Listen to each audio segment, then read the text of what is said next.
Welcome to Luca and Miguel. Enjoy the video. Hello everyone! In this video, I will explain how to play the beautiful song November Air on your guitar. First, you will need to place a capo on the 3rd fret of your instrument. This sets the correct key for the song. We will be using standard tuning, so no need for any special adjustments there. The song features a relatively straightforward chord progression, making it accessible for many players. Let's dive in and learn this captivating tune together.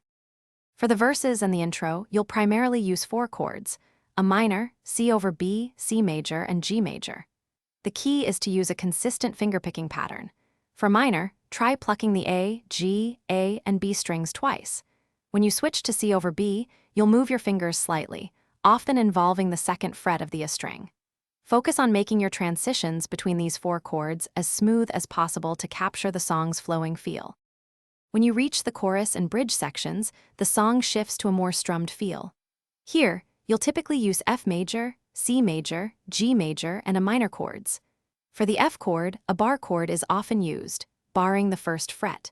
Try a down-up strumming pattern.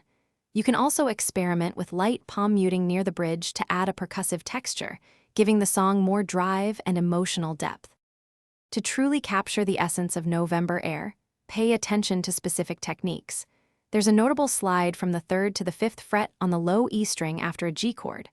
Also, listen for subtle hammer-ons and pull-offs, especially on the high E string, which add melodic embellishments.